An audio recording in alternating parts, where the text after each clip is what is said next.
My name is Isaac Zablocki. I'm Director of Film Programs at the Marlene Meyerson JCC Manhattan. We're excited for Yom HaShoah to honor the memory of all those who were affected by the Holocaust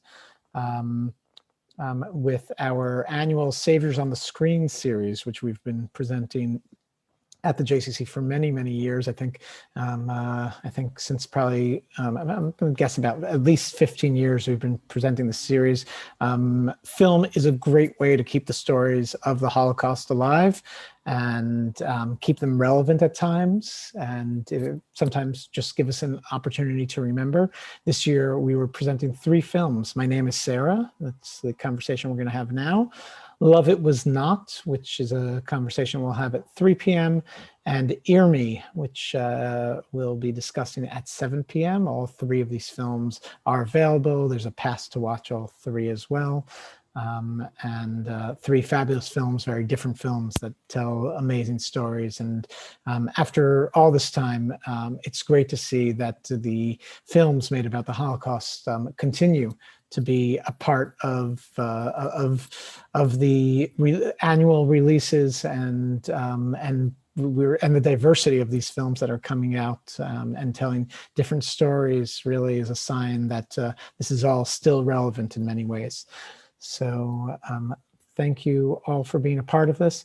And now it gives me great pleasure to introduce the director of My Name is Sara, Stephen Oritt. Stephen, thank you so much for being here. You're muted, Stephen. Yeah, thank you. Thanks, Isaac, very much for having me, and pleasure to be here virtually with you all. Thank you so much for an amazing film. I was telling you earlier, I saw this film, I think, over a year ago. And of course, the pandemic has held back its release, but I thought it was a fascinating film, beautifully made. And also, as far as I kind of, in my job, see a lot of films relating to the Holocaust. And I have to say it stands out as far as the kinds of stories we've seen, and we're especially the way it fits into, if you put it into the concept of this series, Saviors on the Screen, how Sara in this film was saved. I mean, would we really call this family saviors? And I think it's of course a very true story and a very subtle relationship. So I'd love to get into that a little bit more, but let's start first with how this started for you and why you made this film. Sure. Well, the film started for me about 5 years ago when my producing partner in my production company, James Lucy Productions, who produced the film, brought the story to my attention. His name's Andy and Trotter, and Andy and Mickey Shapiro are the 2 executive producers of the film. And they had taken a trip actually to present-day Ukraine to retrace Mickey's mother's steps, to visit the village where she hid, and also the town of Koretz where she was from. And all of this was really new information to Mickey, because he grew up with very little knowledge of his mother's story, as is the case with many survivors. Sara did not share much with her children, her family, just little drips and drabs. And it wasn't until much later in Sara's life that she began to even really speak about her experiences. But through this trip that Mickey and Andy took to Ukraine, they learned a lot more about her story. And through that experience, Andy and I then had a conversation, really, about the trip. And Sara's testimony was taken shortly thereafter by the USC Shoah Foundation, and that testimony was shared with me. I watched the testimony and thought that it was just really an incredible experience. And Isaac, as you mentioned, the things that sort of distinguish the film from other Holocaust films were really what attracted me to the story. That it really doesn't deal much with the camps or the final solution, or really even much of the assassination squads. It deals with so much more of I like to say, like the collateral damage, of the emotional toll that Sara, as a survivor, had to endure. And really, that's what drew me to the material. That was the genesis of it. That's, I mean, and you bring up here such an important point that, I mean, this is not a camp story. And we've seen also films about people who are hiding in various very tragic situations. But of course, I felt like this one, this situation, although she might have been in a literally warm home, not outside freezing in the cold, as some stories have told. Obviously the situation of where Sara hid out for the war is in many ways equally tragic, and of course, as you show in the film, quite devastating at times. And bringing that to life, how much of it is reality, how much of it is fiction? I'm curious to know how much, obviously, to tell a story, you have to take some liberties. Yes. So I would say from just a percentage standpoint, I think I'd say about 90% of what you see in the film was true to Sara's story. But when we started writing the film, the screenwriter David Himmelstein and I started working on the story. Really, one of the first things that we said to ourselves was that this is not a documentary. We're not making a documentary. We're making a narrative here, and that we knew, therefore, that we were going to have to take some liberties. I think the biggest challenge early on was that Sara. By virtue of her needing to keep such a low profile and to really masquerade as under a false identity. She needed to be a very passive character, and in fact, when I first interviewed Sara, the first question that I asked her was, "How does a young child, a young teenager, survive such an experience?" Because it was really implausible to me that she could have repeatedly made the right decision after time, and ultimately, which led to her survival. And she said immediately, by listening and not talking, and it catalyzed for me really who the character was, and that Sara really almost played a mute in many ways. She only spoke when spoken to, and as a main character of the film, to hang that on, it's a difficult task, because oftentimes, you really want your main character, your protagonist, to be an active character, to going after what it is that they want, which hopefully then pulls the viewer, the audience member, in on that journey with them. So Sara was not doing that because, again, she couldn't. It would have obviously revealed her true identity. And so we knew that because we were not telling a documentary and telling a narrative, and we wanted there to be a good amount of an emotional arc there, that we would have had to reflect a lot of the emotions that Sara was maybe having internally that she couldn't show onto other characters. So, for example, in the film, there's a character of the priest, Father Alexa. While we know that Sara went to church with the family every week, it was a religious family, and obviously she knew the rituals of the Orthodox Church and had to pass off as Orthodox. Believably, she never necessarily spoke of any relationship that she developed with the priest, but we know that if she was going to church, we knew she would have had to have taken communion, would have had to participate in confession. And so David Himmelstein and I, looked at these opportunities as moments that we could develop other characters. So this relationship with the priest that develops, again, wasn't something that she necessarily spoke of in her interviews with me or any of the testimonies that she gave. But we intuited that it would have been feasible for her to develop this kind of relationship with the priest, and so that's a character that we kind of embellished a bit in that respect. I think that's very fair, and I think it's also how a story gets told, and the fact that this is even 90%, I'll call it authentic, is really quite amazing. One of the interesting elements in the film to me is, of course, the guilty bystanders, the community that that were not part of the military necessarily, and were of course not there. I mean, some were simply not saving anybody, and some were actively actually you know, giving people away. And showing, I thought this film presented that side really well, and in some ways gave a very dramatic focus to to that community around Sarah. I'm wondering about the research that went into that side of the story. Uh, well, I should say an enormous amount of research went into making the film before we even committed to making it. I mentioned that initial trip that the two executive producers took over there.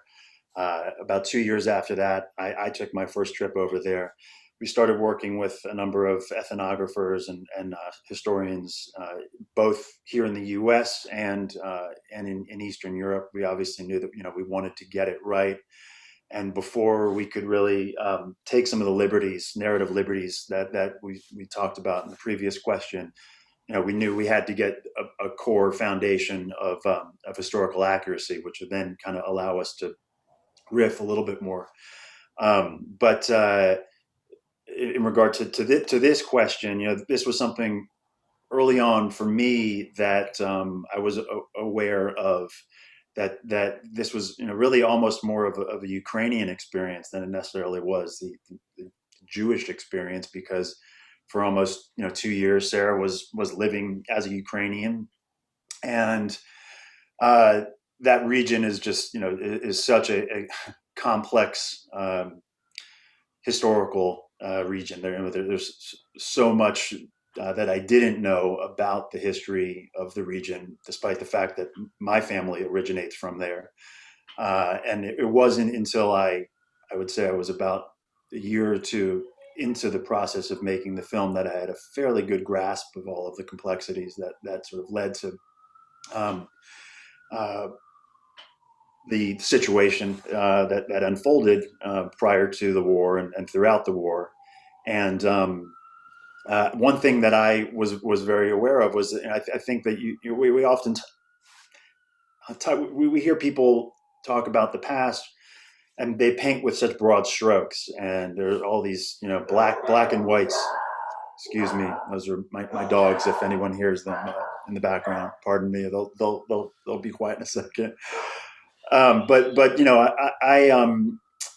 I was very careful to not paint with such broad strokes, and I oftentimes really am drawn to more of the nuance and the gray area. And I think that it's easy to kind of look back and say, okay, I would have done this, or I would have acted one way or the other. But the truth is, until any of us are in a position that our characters, we're put in, nobody knows how they necessarily would react. And so I really was inspired by this sort of unknown of whether the family really knew Sarah was a Jew, at what point they did know, if they did, and how they may have differed, both of them, the employers that she had, the husband and the wife, and that Sarah built such separate relationships with both of them. So really, this is again what things that I consciously tried to explore from the outset with the writer, and taken all the way through my discussions with the actors once we were cast. Speaking of which, you mentioned that this was although American financed film, it was produced pretty much in Europe. Can you tell us a little about the casting process? And I'm interested in also how an American film being shot in Europe, how you went about that and kind of the challenges there.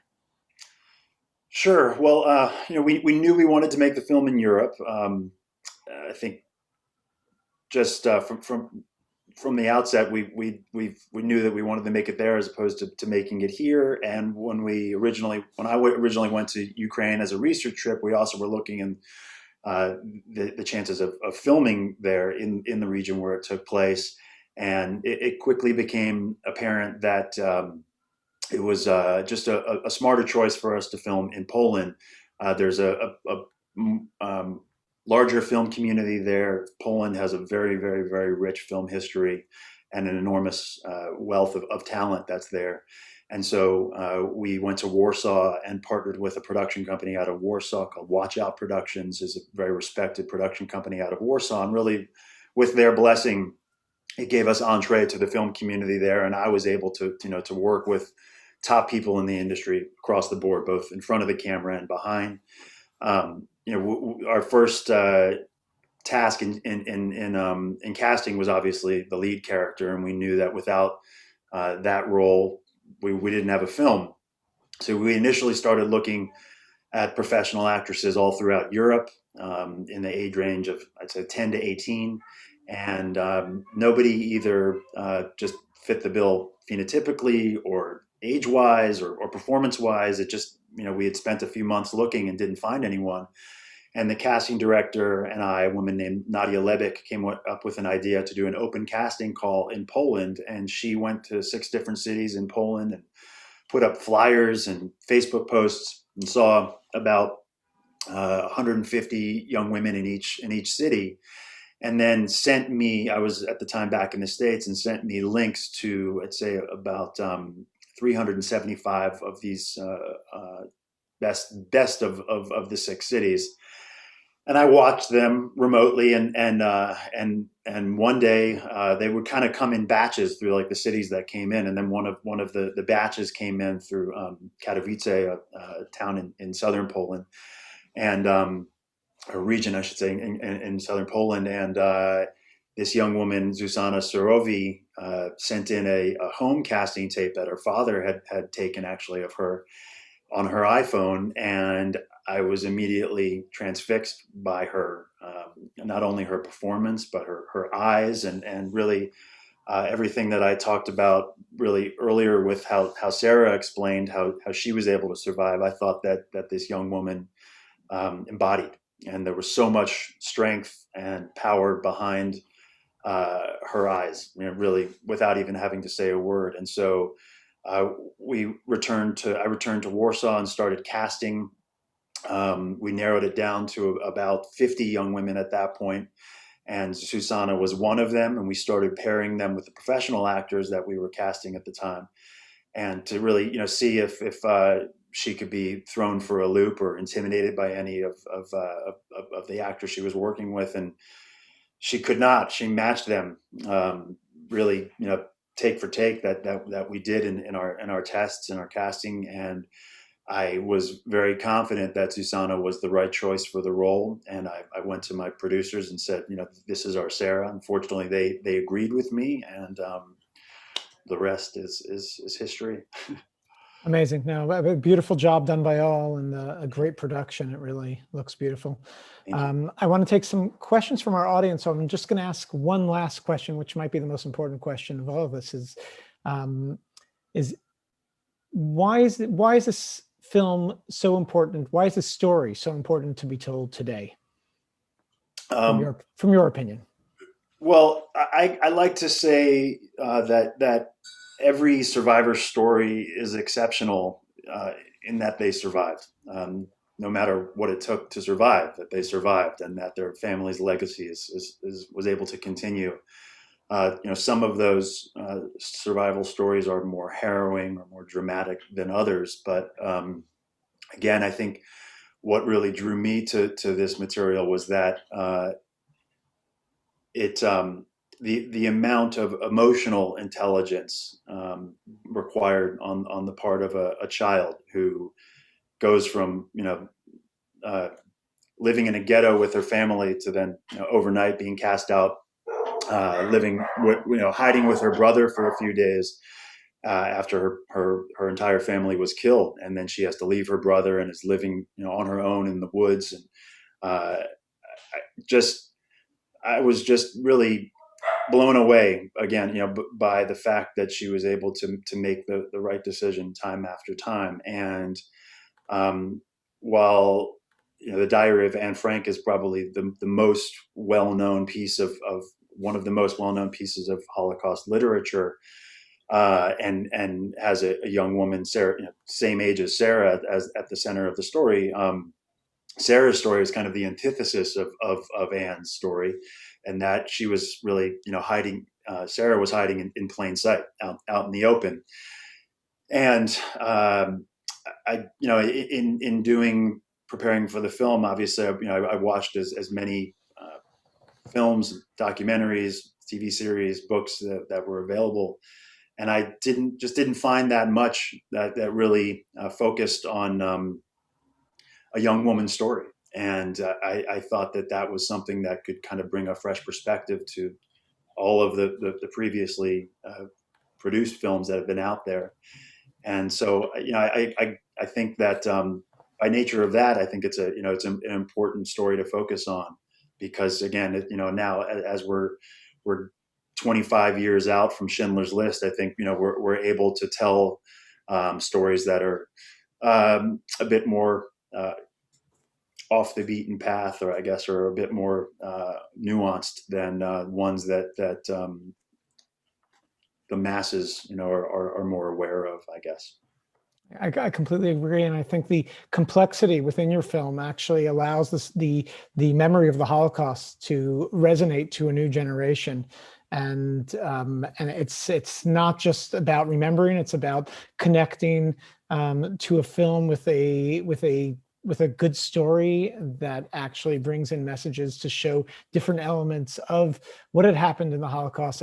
And I mean, as I said at the beginning, we are living at a time where unfortunately, most of our survivors are not with us anymore. And it's up to, in many ways, the filmmakers to tell these stories and to keep these stories alive and to keep them relevant and something that the audience today can connect to. And I think the complexity that's in this film actually makes it more relatable.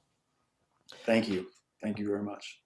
I think that was just one last little tidbit that in response to that, we launched the film internationally first with international film festivals, and some of the biggest successes that we had really in Europe at were at some youth oriented festivals, mainstream. These are Gentile audiences, 18 and under, and the response was huge. And what I heard from any of the kids that I spoke with, or in any of the panel discussions that we did, is just that, Isaac, that really that it oftentimes, I guess I'm speaking from their perspective, they feel as though they're talked down to when being educated or talked about the Holocaust.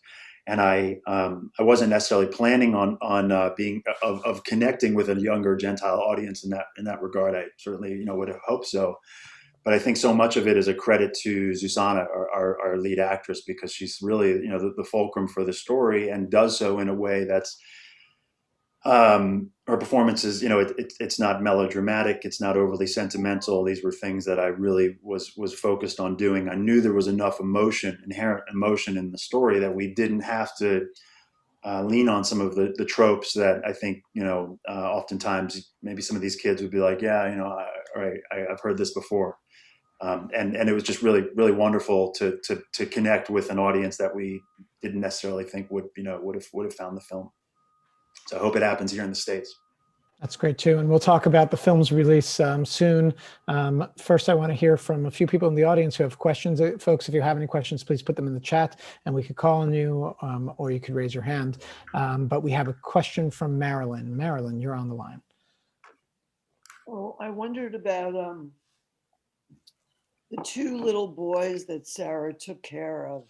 Was there any way to track down that family and Yes. maybe speak to those boys or their sons? Or Yes. So we did track down the family. Both boys, unfortunately, are deceased. They both went into the Red Army, the Russian Army, and fought in Afghanistan in the late 70s or early 80s, and both were killed in combat in Afghanistan. We also learned that after the war, the family had a daughter, and in fact named the daughter Manya. And we found Manya and interviewed her. She was living in a city called Rivne, which is one of the larger cities in that region of Ukraine.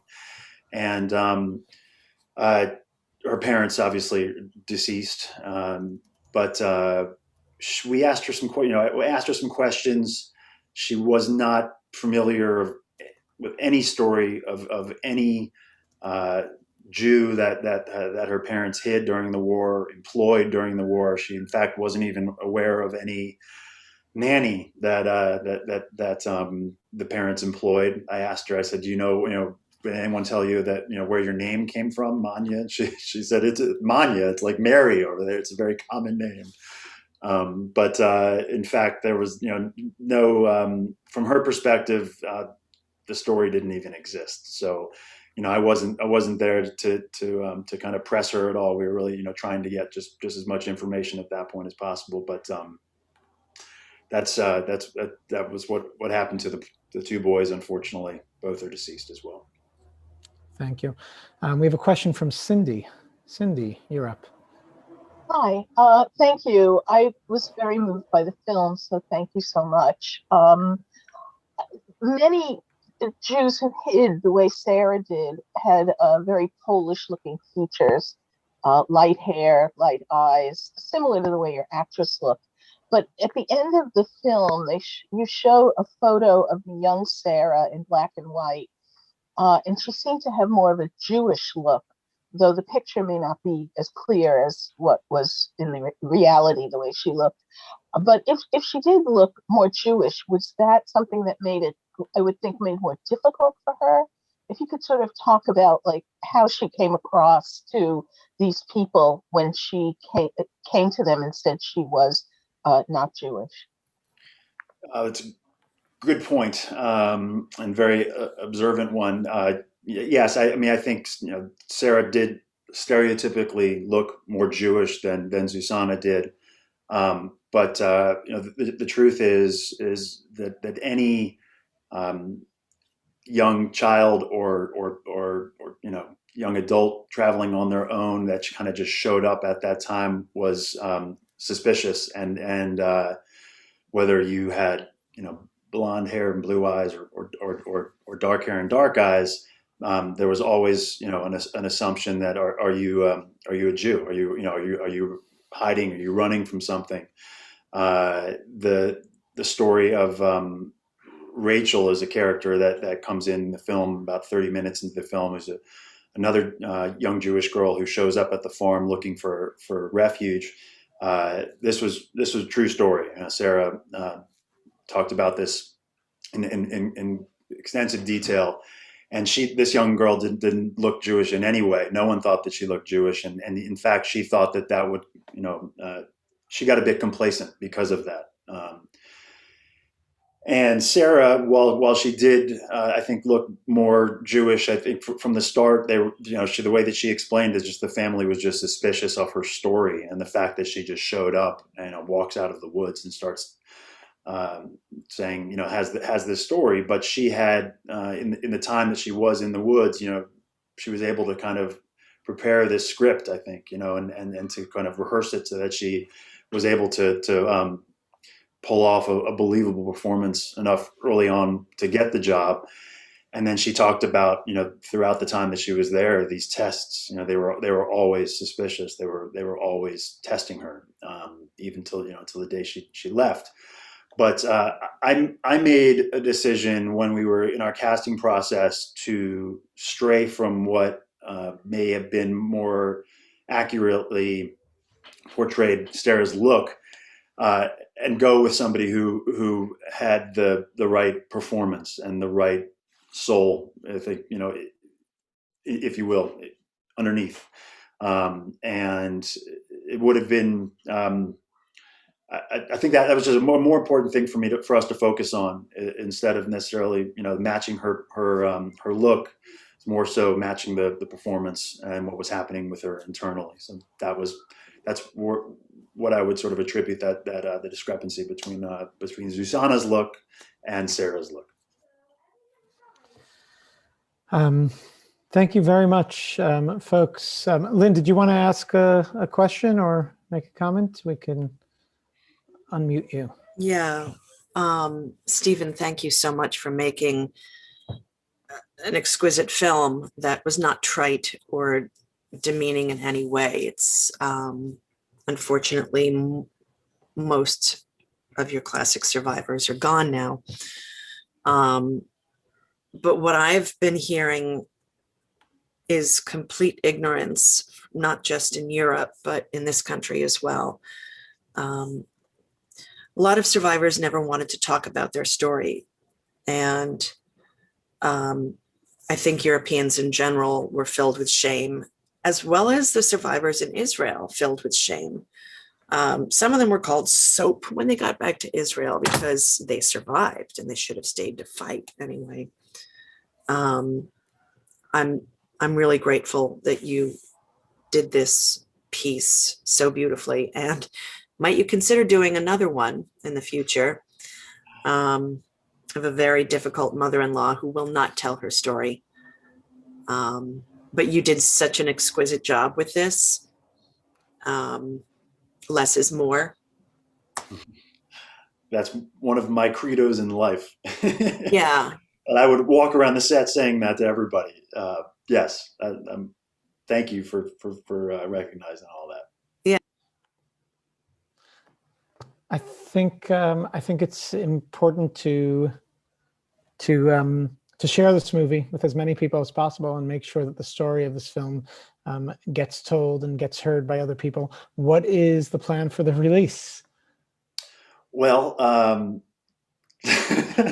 ask the universe, but the plan, assuming things continue to trend better, where they're headed, the plan is that the film will be in theaters in the fall. The film was to be released in late June of 2020. It was going to come out in 6 cities in North America, and then steadily build over the summer of 2020 to about 35 to 40 cities.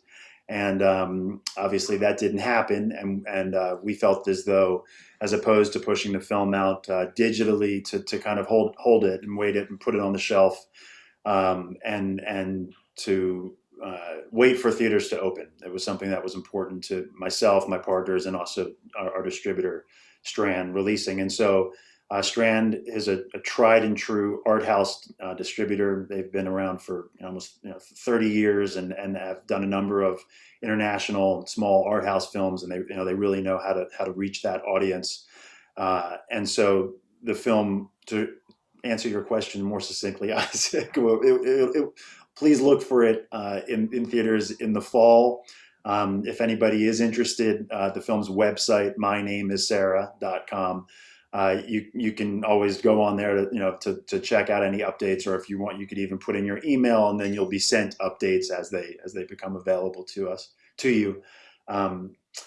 But yeah, again, I just Lynn, thank you for your comments, and I do aspire to make more stories, whether they're a Holocaust related or not.